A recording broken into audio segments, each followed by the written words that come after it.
Allen Lund Company, 47 years young and a proud sponsor, wishes OOIDA all the best as you celebrate 50 years.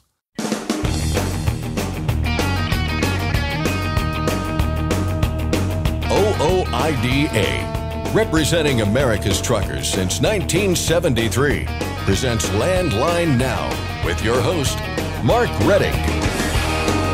A 300-ton kiln made its way from Italy to Arkansas recently. Landline Now's Ashley Blackford spoke with the man behind the mechanics of moving this 600,000-pound load. A proposal to require automatic emergency braking systems on heavy vehicles published earlier today. I'll discuss that, plus an agency within the U.S. DOT asking for input regarding hazardous material regulations with OOIDA Director of Federal Affairs, Jay Grimes.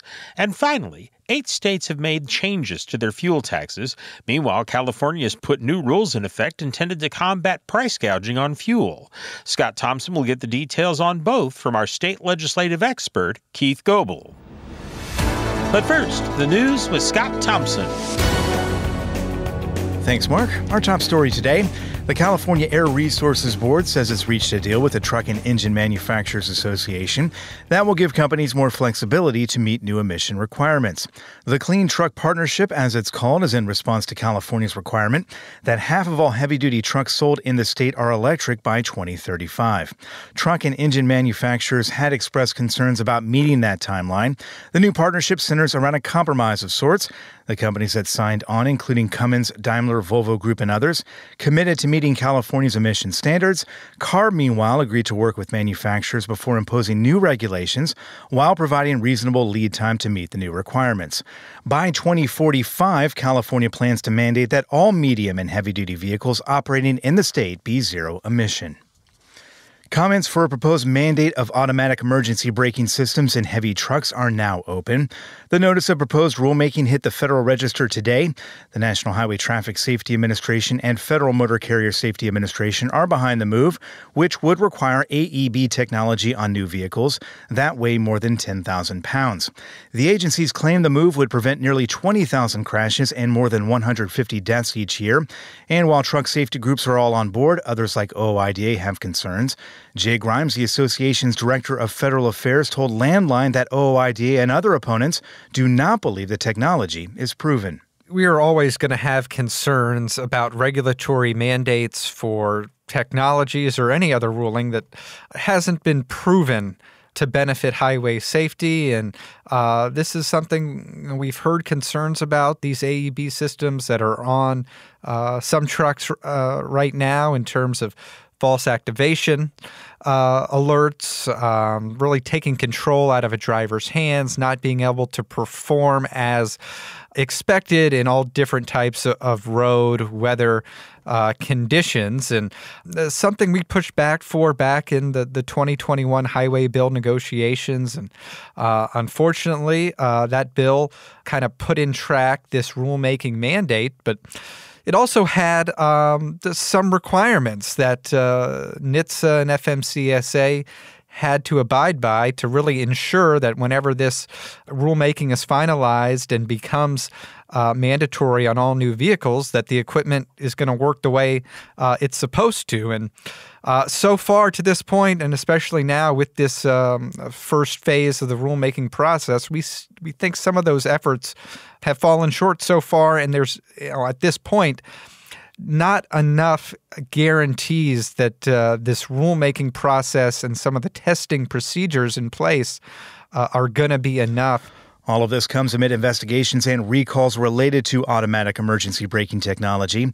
About a month ago, NHTSA itself opened a probe into false automatic braking on certain Freightliner and Western Star trucks following complaints. And just this week, Daimler recently announced a recall of about 330 e-Cascadias over a problem with the electronic stability control. The public comment period runs through September 5th. OOIDA will be issuing a call to action asking members to speak out in opposition. Check out fightingfortruckers.com for updates. The Federal Motor Carrier Safety Administration has denied a trucker's request for additional split sleeper berth options. In February, North Carolina-based truck driver Matthew Kilmer asked the agency for an exemption from the hours of service regulations that would allow him and other drivers to split their sleeper berth time into 2 5-hour periods. Of the 279 comments FMCSA received, 222 were in support of Kilmer's request, many of them calling for more flexibility. But the agency determined that such an exemption would likely not achieve an equivalent level of safety. Current regulations allow truck drivers to split their 10-hour rest periods into combinations of 8-2 or 7-3. FMCSA said it believes that splits of 6-4 and 5-5 could lead to cumulative fatigue. Barring a last-minute Hail Mary, hundreds of thousands of full and part-time workers at UPS could be headed for a strike by month's end. Negotiations between UPS and the Teamsters ended Wednesday without an agreement, with the Teamsters unanimously rejecting UPS's latest proposal. And while the two sides have agreed to terms on several dozen issues, they appear far apart on health and pension benefits. The two sides are trying to come to terms on a new contract before the current one expires on July 31st. Last month, 97% of members gave their approval to strike if a deal isn't reached by then. Last week, Union General President Sean M. O'Brien said a strike at UPS, quote, now appears inevitable. Recruitment and retention were the focus of conversation during the Women of Trucking Advisory Board's most recent meeting last week. In terms of recruitment, a number of ideas were suggested, including increased marketing and awareness campaigns. The board suggested that changing the image of what a trucker is and giving a face to the industry could help encourage a more diverse group to give trucking a chance. They also discussed the use of apprenticeship programs to encourage recruiting, with one board member suggesting an ROTC-style introductory program for high school students.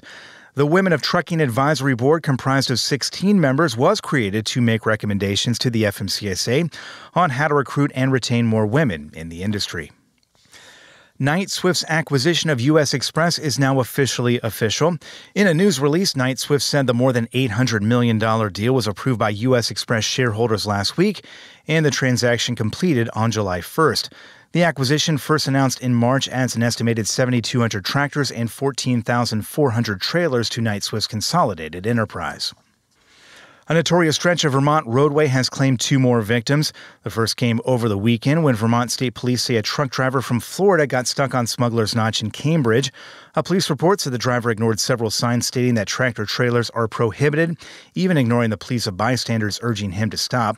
His truck got stuck. The trucker, who was fined more than $3,500 for all the trouble, said he was just following his GPS. Then, 2 days later on Independence Day, another incident.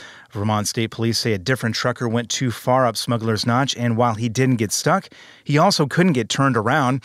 Troopers helped the driver back out, who told them he saw all the posted signs but went on ahead anyway. He, too, was fined. If you travel U.S. Highway 20 through Nebraska or any of the other states it crosses through, expect to see more troopers on the road this month. The Nebraska State Patrol says it's joining up with more than 40 other law enforcement agencies across the country for increased patrols along the highway throughout July. Highway 20 runs from coast to coast in the U.S., from Massachusetts to Oregon. And finally, this year's Transition Trucking Driving for Excellence Award will be a little extra special. Kenworth has announced that a signature edition T680 will be presented to the winner this year. It features a 76-inch sleeper, signature paint, special anniversary wheels, and more throughout, all in conjunction with Kenworth's 100th anniversary celebration. This will be the 8th consecutive year that Kenworth has provided Transition Trucking Stop Award, given annually to America's top rookie military veteran driver. Nominations for the 2023 award are now being accepted through July 31st. The top 10 semifinalists are scheduled to be announced in September, with the big winner being revealed in December. That's Landline Now News for today. I'm Scott Thompson. Thanks, Scott. Next, Ashley Blackford reports on the man who organized moving a 300-ton kiln, and I'll discuss automatic emergency braking with OOIDA's Jay Grimes. I'm Mark Reddick, and this is Landline Now. You trust PrePass for more bypasses? Now let PrePass help with tolls. PrePass toll service means lower cost, one invoice for all tolls, and fewer violations. Created by truckers for truckers. Call 877-878-5970 or go to prepass.com. Attention all truckers, Dean Michael, the tax doctor here. I want to talk to you about those dreaded tax problems. I know you want to keep on trucking and not even think about them, but let's face it, they're not going away all on their own. You need professional help. I've been helping truckers put their tax problems in the rearview mirror for years. I can help you too. Call me now for a free consultation at 888-557-4020 or go to mytaxhelpmd.com. It's like I always say, keep your eyes on the road, I'll keep mine on the IRS. 888-557-4020. Landline Now, welcome back. Transporting a 300-ton kiln is no easy feat, but for Tim Fielder, it's just another day at the office. He works for Barnhart, a company that specializes in lifting, heavy rigging, and heavy hauling. He joins me now. Tim, how long have you been in trucking? All my life. Yeah, several. But I've been in trucking since 1977. I've been here at Barnhart since 1994. Okay. Now, you recently hauled something pretty unique. Just tell me about that. That was a kiln going to a hazardous waste disposal site. And a kiln is basically just a big oval, long, cylindrical. Some people will refer to it as a dryer. Some people will call it a kiln. But it basically just superheats a material and tumbles it and dries it out until it's a powder. And what was the journey this was on? So we worked on this for well over a year. The kiln originated in Italy and was shipped to the port of New Orleans. And that's where we took care, custody, and control of it. So we received it under ship's crane onto our barge at the port of New Orleans. And then we barged it up the Mississippi and over into the Red River and then on up to the Ouachita River and then on up to cross it. The unique thing is that the Ouachita River is not really maintained by the Corps of Engineers, and it hasn't been really navigated for commercial use for the last 12 years north of Monroe, Louisiana. So the customer wanted to ensure that the river was navigable for commercial traffic from that point from Monroe, Louisiana, on up to Crossett, Arkansas. So we actually did a hydrographic survey and documented the river channel, basically proved, at what water level could the river be navigated. In other words, what was the lowest water level that the tugboat and barge could still safely navigate to Ouachita. So they paid us to do that navigation survey. Once that was confirmed, then we did receive the cargo in New Orleans, put it on our barge it up to Crossett, where we offloaded it using the Goldhopper platform trailers and staged it there at the port of Crossett. And then from that point, we had to we basically worked with Arkansas Department of Transportation for 6 months to do what we call develop the heavy haul corridor, because this vessel, not only the gross vehicle weight was going to be, in excess of 300 tons, but it was also, loaded in our transporter. It would be 23 feet tall and 23 feet wide. Our overall length was, approximately 250 feet.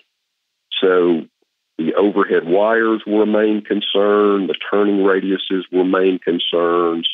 But the biggest concern was the infrastructure, basically the bridges in Arkansas. So we had to work with the Arkansas Department of Transportation bridge engineers they did all the bridge analysis, but we worked with them to modify our transporter so that our axle spacings would meet the bridge requirements. We had to lengthen the transporter. We had to widen the wheelbase. It was a lot of modification on the transporter.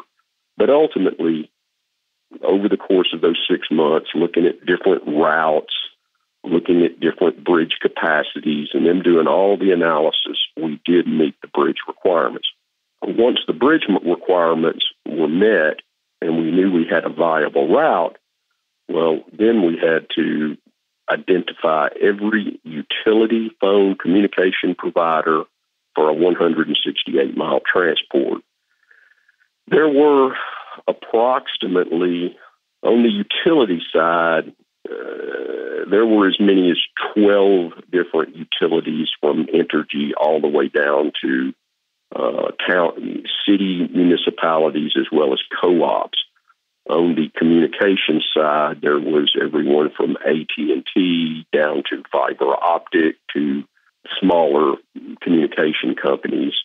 And then, of course, there was traffic signals, what we refer to as signal maintenance. So we ended up working with Entergy and AT&T, and we nominated a couple of companies. We used a company called Line Tech, who was a Entergy-approved and AT&T-approved vendor to handle the relocation of all the wires. And that was a monumental task. I mean, it was unbelievable because even though we only had two vendors, they handled the wires for as many as 12 or 14 different providers. We had approximately at some sections of the route we had like 14 bucket trucks out there. And then there were some of these roads that were very narrow that basically the 24-foot wide transport took up the whole road. So we brought in Arkansas Sign and Barricade, and they did a very, very detailed traffic control plan with road closures and reroutes and public notices, news releases, and so forth. They did a great job on that. And then the biggest kudos go to Arkansas Highway Patrol. They did a fantastic job of controlling the traffic and all the detours and reroutes, keeping all these linemen safe.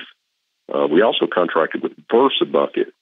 So Line Tech handled all the energy and communication lines. VersaBucket handled all of the signals and road signs. They took those up and put them down. And it was a 5-night, 6-day transport. We had to identify all of our night pull-off points and coordinate those with the landowners. And there were several turn improvements. There were for turning radius, and then we also had to physically build a couple of roadside night stops. And then there was just a ton of turn modeling. All the turns were measured and put into AutoCAD, and then our engineers ran the transporter through the turns to prove, what signs had to come out, what signs could stay. And all in all, it turned out perfect. I mean, it was very orchestrated, and we met our milestones every night. We planned it for 5 nights, 6 days, and it went off picture perfect. Wow. Have you ever been a part of something so rigorous and with all the planning that had to be done? Oh yeah. I mean, that's once you get into this, what we call mega loads in the United States, we really have 2 or maybe 3 competitors. So when you get into these type mega loads, it's not unusual for some of them to take a year in the planning. We've moved 450-ton generators over 150 miles through Tennessee and Virginia. We've moved monstrous vessels from Houston all the way to the tar sands up in Alberta, gigantic boilers from Nebraska to Minneapolis. I mean, we do this all over the country. So it's not what you would call a commodity load. Mm-hmm. Once you get into cargo that's this big, this tall, this wide, this long, this heavy, it's going to go to a Barnhart or maybe one or 2 of our domestic competitors. And it's not unusual in today's global market that they would even bring in an international competitor, from overseas. It's not unusual at all, but it's a very small playing field. We do about, typically we'll do 4 or 5 of these type loads in a good year. And now the 300-ton kiln worked out, is that around like 600,000 pounds? Yeah, gross vehicle load, we were in excess of 600,000 pounds. And you said it took 5 days? Yeah, from Crossett to Gum Springs, Arkansas, it was a 5-night, 6-day transport. And you couldn't I mean, we had 5 night stops, so. You couldn't go very fast, right? No. We averaged maybe 15 miles an hour. Wow. How was that? Or I suppose you're used to that. Thanks to Arkansas Highway Patrol, it was perfect. I mean, we had pre-planned traffic relief points to where if the traffic did stack up behind us, we had places to let them around. What really slows down the transport is the height. We have to give our linemen time to disconnect these lines, lift them up, and then even if you have 10 or 12 bucket trucks, at some point, the trucks have to get back in front of the transport. And that's really what slows it down. If we didn't have overhead wires, I mean, we could go 35, 40 miles an hour, but it's the wires that slow you down and just coordinating those, all those bucket trucks. We also trimmed about $150,000 worth of limbs. We had a really great contractor that spent about 3 weeks trimming all the trees up to allow the 23 feet transport. So it's a really a big collective effort with a lot of parties involved. Yeah, it's unbelievable. I mean, I have the list of all my subcontractors. And what I didn't mention, like I said, Versa Bucket, Line Tech, the tree trimmer, the highway patrol, they were the major players. But one thing that most people don't take into mind is emergency services. So we went through several townships, and it was a 3-county move. So each county has their emergency response person or team. So just think about it. If the road is 23 feet wide and our transporter is 24 feet wide, a fire truck, an ambulance, a police car cannot get around that load. Mm-hmm. So we had to also work with each county's emergency response person to they always had contact with the load, knowing where we were in this route. In case of an emergency, their emergency response people knew how to get around this transport. Mm-hmm. And that is, a lot of people don't think about that, but that is a big deal. You'd certainly, if you had a house fire and the fire truck couldn't get around it, that would be terrible. Mm-hmm. So we worked with all 3 counties' emergency response. And Arkansas DOT really had a great system. Hats off to a girl named Leah Cook and Brian Caldwell. They worked far and beyond putting us in contact with, just for instance, City of Prescott, City of Hope, Ouachita County, Clark County, El Dorado County. I mean, there was just so many people involved. And that's the reason it has to be such an orchestrated chain of events, is that, that's our major concern, is not getting anyone hurt, keeping those linemen safe, letting those EMTs know where we are all the time in case there's an emergency. And it went really well. Arkansas Sign and Barricade did a great job of rerouting that traffic. We did not get one complaint from motoring public or any other commercial traffic. It was very well done. What was the reaction like from the public? Just more so? I think everybody was excited. Our first turn down there, I mean, at every junction point, there would be a crowd of people, which we're really used to that. Mm-hmm. And Arkansas DOT, they had it on their webpage, saying, hey, the load will be coming through at such and such time. So, and we had very good participation. Everybody brought their kids out in their lawn chairs and watched it go through, That was Tim Fielder talking about the 300-ton kiln that traveled from a manufacturer in Italy to Gum Springs, Arkansas. For Landline Now, I'm Ashley Blackbird. Stay tuned for more after this.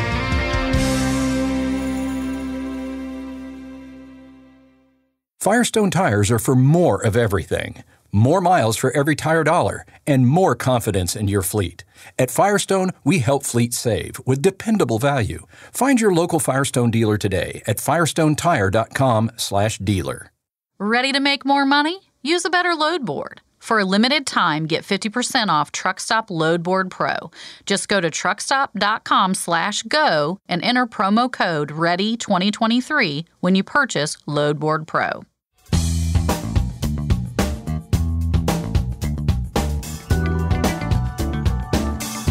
A proposal to require automatic emergency braking systems on heavy vehicles published earlier today. Welcome back to Landline Now. This is Regulatory Roundup, and I'm Mark Rettig. I'm joined as always by OOIDA Director of Federal Affairs, Jay Grimes. Jay, thanks for joining me. Good to be back. Well, good to have you here.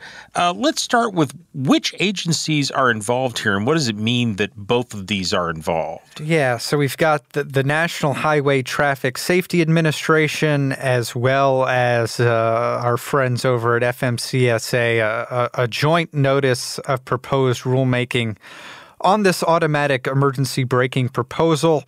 The way it shakes out is NHTSA has the equipment portion side, and FMCSA has kind of the compliance side of things. So both have to be involved here at this point. I think for the lead-in, it's going to be mostly the National Highway Traffic Safety Administration that's going to have jurisdiction in terms of testing this equipment and oversight on the manufacturing of all new trucks, which, depending on the class of vehicles, could be as soon as 3 to 4 years after the rule is finalized. The announcement that came out this morning, still just the initial proposed rulemaking phase, so do have a little bit of time before any final rule is announced. I'm wondering if you can go into the details of this proposal. I mean, it's one thing to say that they're requiring these, but obviously there's a lot more to it than that. Right. We saw the text of the proposal announced a couple weeks ago, and this is a very comprehensive effort from the National Highway Traffic Safety Administration, a lot of it coming from the 2021 Infrastructure Investment and Jobs Act and the Highway Bill. And that law required NHTSA to undergo two different rulemaking mandates, one for AEB equipment on all light and medium heavy-duty vehicles, and a separate AEB rulemaking for heavy-duty vehicles. And the rulemaking basically goes into detail on the different standards and testing protocols that the AEB systems will have to undergo through to get approval. And then it also sets a timeline that basically, once the final rule is published, 3 years after that, Class 7 and 8 new trucks will have to have the AEB systems. A little longer time frame for Class 3 to 6 vehicles, and for some of the smaller manufacturers, they get a 5-year window. And certainly this has been a big push from DOT to equip all the new vehicles with AEB. They see the safety improvements, and really we've seen a lot of advances for the light and medium-duty vehicle. I think when they announced the light-duty rule, with some of the manufacturers there, they had about 90% of all new vehicles were already in involuntary compliance. And this rulemaking on the light-duty side is just going to be that last push. Not quite as so far in the development for the heavy-duty vehicle side. So I think they've got a lot more work to do. We have quite a few concerns based on the heavy-duty proposal in being able to address these false activation alerts that we see some of the trucks out there that have the technology right now tend to experience. And, NHTSA, as this announcement comes down today, there's an investigation into quite a few trucks that have AEB equipped with them on now. And there have been reports of those having multiple false activation alerts. We've heard from drivers that they don't operate in all road conditions. At night, they don't work as well as they do during the day. And there's a lot of, issues that NHTSA is going to have to work through before any final rule is implemented. And frankly, at this point, not exactly confident that 3-4 years is going to be enough time to make sure that whenever this technology is mandated on new trucks, that it's going to work reliably and affordably as well. You've mentioned a couple of times new trucks. What about existing trucks? What would be the effect on them? So according to the proposed rule, again, not final, they are not planning for any retrofit in terms of the AEB system. So this would only apply to new trucks whenever the rule is finalized. Certainly that aspect and provision of the rulemaking we're supportive of, given some of the costs and technical concerns there.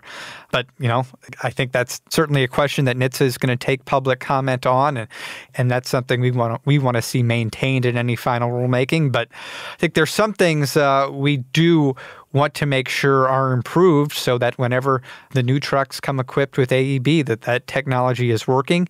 It's not having a detrimental safety impacts on drivers, and it's not taking control away from experienced drivers. And that's another complaint we hear about from folks that have experience with the AEB right now, is that it takes away their ability to drive down the road safely. So we want to make sure all those kinks are worked out before any mandate goes into effect. I'm kind of curious about timing. Why are the agencies pursuing this at this point in time? What spurred them? Right. So again, going back to the infrastructure law, that set a 2-year time frame for them to release a final rule. So that the highway bill was passed in November 2021. So we're kind of getting to that 2-year time frame.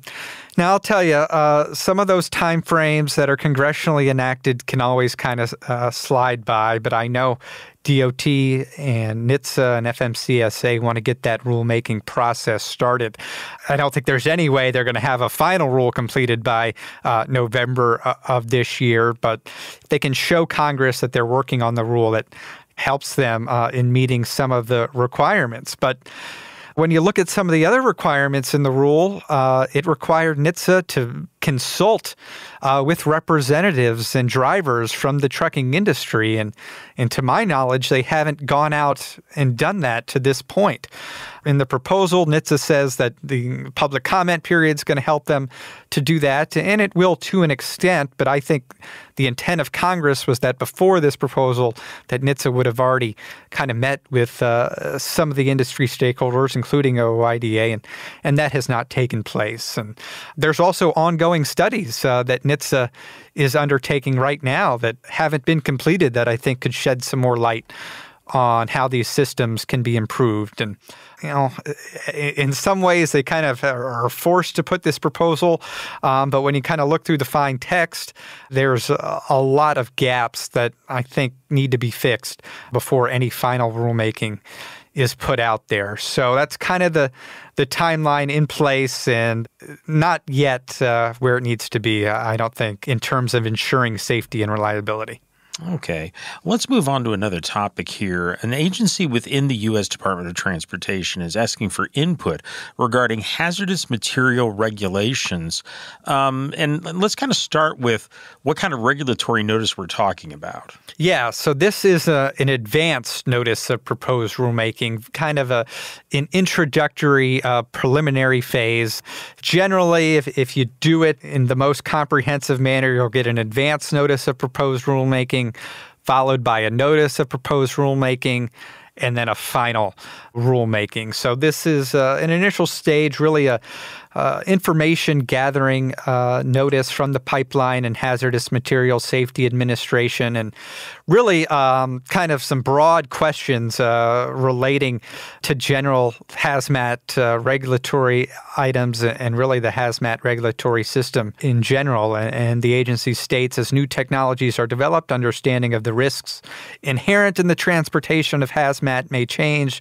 New technologies can provide new opportunities to improve packaging, communication, and minimizing incidents. So really, PHMSA, as that agency is known as, is really seeking multiple questions regarding 46 different topics related to hazmat regulations. And just a couple of those include emerging technologies, identification of freight containers and rail transportation, removal of the 60-day renewal requirement for approvals and special permits, requirements for damaged, defective, or recalled lithium cells and batteries, evaluation of carrier maintenance of emergency response information. So a lot of technical questions that the agency wants to look at to perhaps update some of these regulations that have been on the books for a while.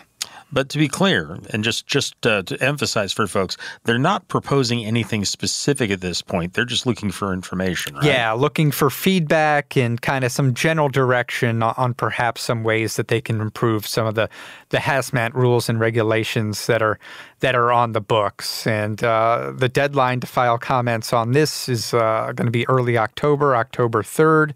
That can be done through regulations.gov on docket number PHMSA-2019-0031. And again, this is an advance notice of proposed rulemaking, so certainly they're going to evaluate the public comments, evaluate some additional data, and that will potentially be used to draft any proposed regulatory amendments. What does the agency say is the overall goal of what they're trying to reach here? Yeah, they've got 3 primary goals: ensure that hazmat materials are packaged and handled safely and securely during transportation, provide effective communication to transportation workers, emergency responders, and the general public, and really most importantly, minimize the consequences of an accident if one should occur. So some basic regulatory cleanup in this case to improve some of those hazmat regulations and rulemakings. The Women of Trucking Advisory Board recently met and covered a number of important topics, including 2 that are very familiar to most folks in trucking. But before we get to the topics, for those who aren't familiar, can you review just briefly what the board is and what its mission is? Yeah, this was another provision from that 2021 highway bill that really established a Women of Trucking Advisory Board to kind of improve building more women into the trucking workforce, and really what ways that how DOT, FMCSA can improve current rulemakings and regulations to make it safer for women who are in the industry now. And this was the group's 3rd meeting held last week, and a couple of meetings have talked a lot of real important items about some of the challenges that women face in trucking, how those can be fixed to make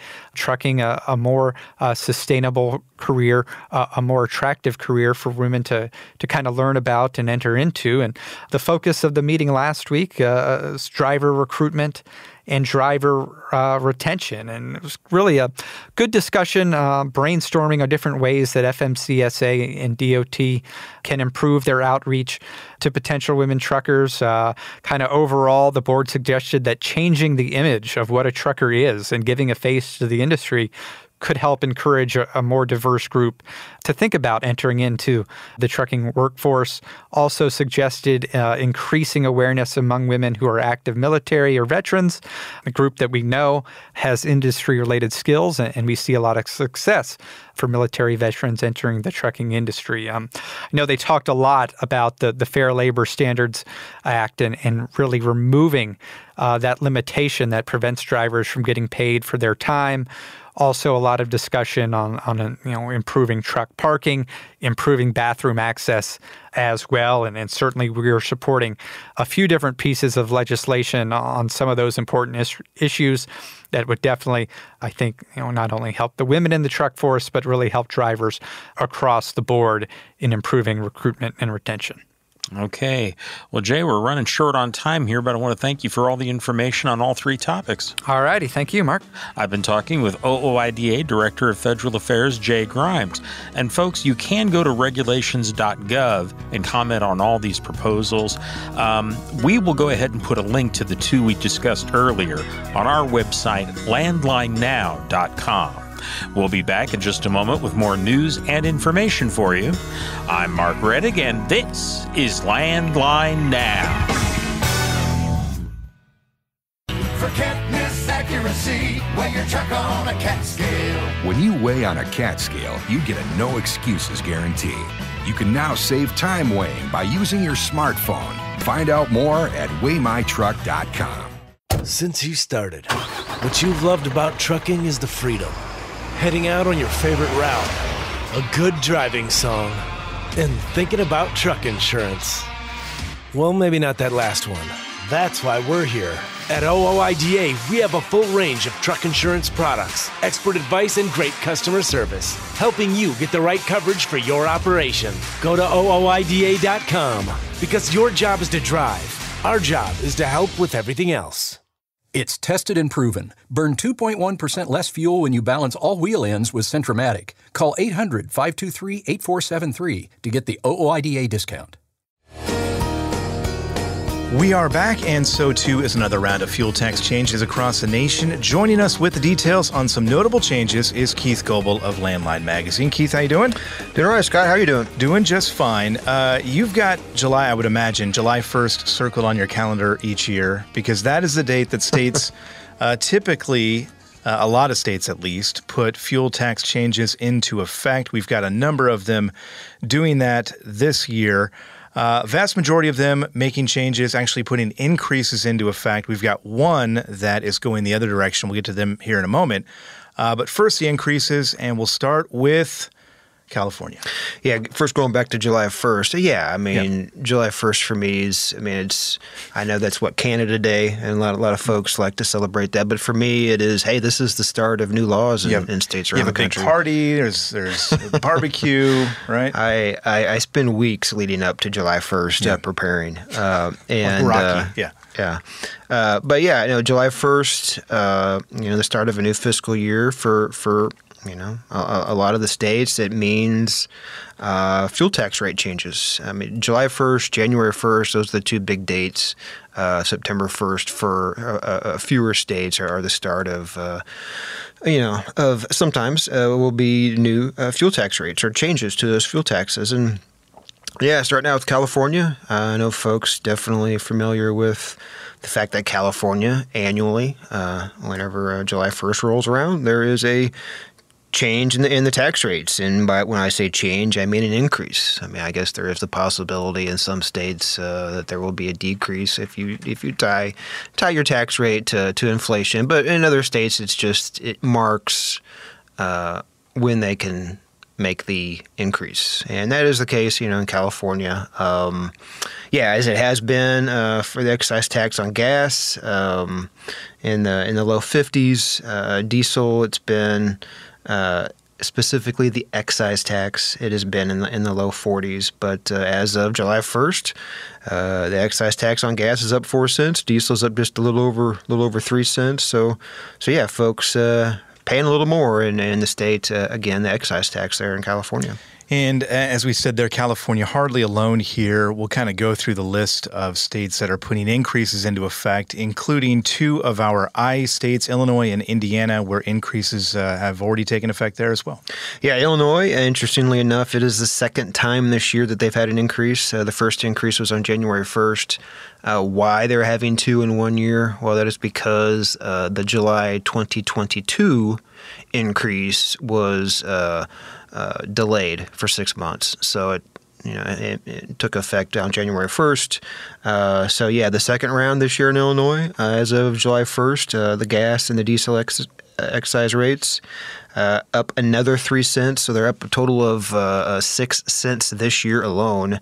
So it brings the gas excise rate to about 45.5 cents. The diesel rate up approaching 53 cents. So as far as amounts go, Illinois up there, one of the top three as far as their diesel excise rates with Indiana and Pennsylvania now that Illinois has topped 50 cents, the tax rate being over 50 cents for diesel. And you mentioned it there, Indiana, one of the highest rates in the nation, and they also increased their rate for diesel up to, 56 cents, I think now, right? Yeah, both gas and diesel, their rates up a penny there in the state. This is, because they've had a law in place for the last 6 years. Interestingly enough, that 6-year-old law allowed for annual rate adjustment of up to a penny annually through 2024. And we've talked about it here recently that this year the legislature acted and the governor signed into law an extension of that. So they're going to be able to have those annual increases of about a penny, up to a penny, I guess I should say, through 2027. So, the tax rate there for diesel being at 56 cents now, gas being far less at 34. Some notable changes there in Indiana. Yeah, we've talked about so far 3 states who have diesel tax rates at least above or close to 50 cents, right? In Illinois, Indiana, California. Kentucky did raise their rate on July 1st, but it is still quite low when you compare it to other states across the nation, right? Yeah, exactly. But with the increase continuing to inch up more, right now they're in the mid-20s as far as the tax rates for gas and diesel. What was it, a year ago in Kentucky, they froze their tax rate, so there was no increase. But this year, that tax freeze has lifted, so they're able to increase the rates for both gas and diesel up a little over 2 cents.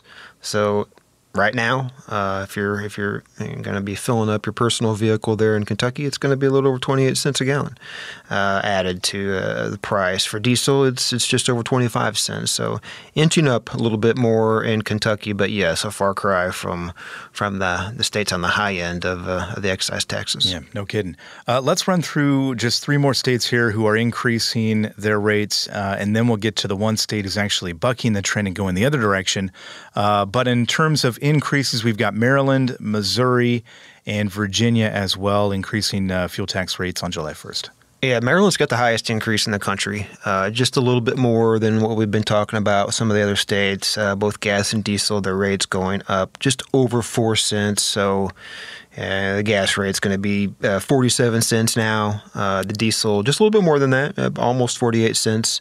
But again, that's tied to a decade-old inflation tie-in that they have there with the fuel rates. In Missouri, getting close to they are halfway through a series of increases, annual increases, kind of kicked off back in 2021 whenever they approved increasing the then 17-cent per gallon tax rates for both gas and diesel. The approval was to increase the tax rate by a total of about 12.5 cents over the course of 5 years. So this is the third installment, which is another 2.5 cents that's going to be increasing. So it's up to 24.5 cents now for both gas and diesel there in the state of Missouri. For motorists, they continue to have the option to file refund claims on the increases, the annual increases. For truck drivers, still do not have that option. There was, we've talked about, there was pursuit there at the State House this year to include truck drivers in that being the ability to file for a refund for that, but still not available there for truck drivers in Missouri. The last state, Utah being a state that they earlier this year enacted some tax cuts, and among those tax cuts is a fuel tax rate cut. Now, with fuel tax collection there in Utah, there is a portion that is a percentage of what is collected at the rack. And what they have done is they've adjusted down the percentage that is collected at the rack. So as a result, you have about a 2 cent per gallon cut in what has been the tax rate there in Utah. So a little bit cheaper there for the next year there in Utah. Yeah, Utah clearly the outlier in all of these states that we're going through here because, as I mentioned earlier, all the states that we've previously mentioned have rates going up or did go up actually on July 1st. And just real quick here, Keith, Virginia, the last state here, putting increases into effect.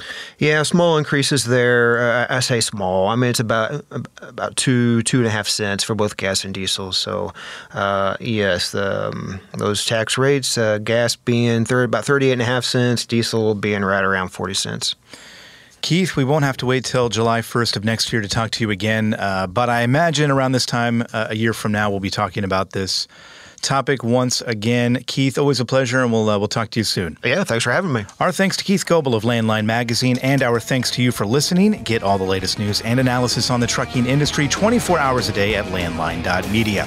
We'll talk to you again next time. Thanks for listening.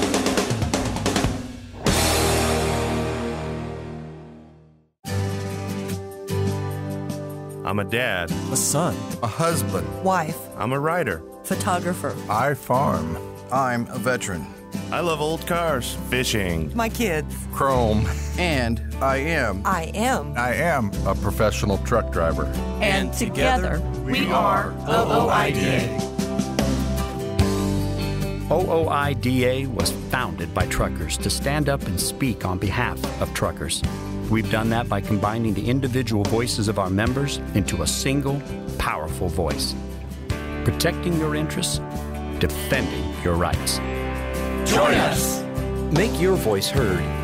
Join OOIDA, the Owner-Operator Independent Drivers Association. Call 1-800-444-5791 or visit OOIDA.com.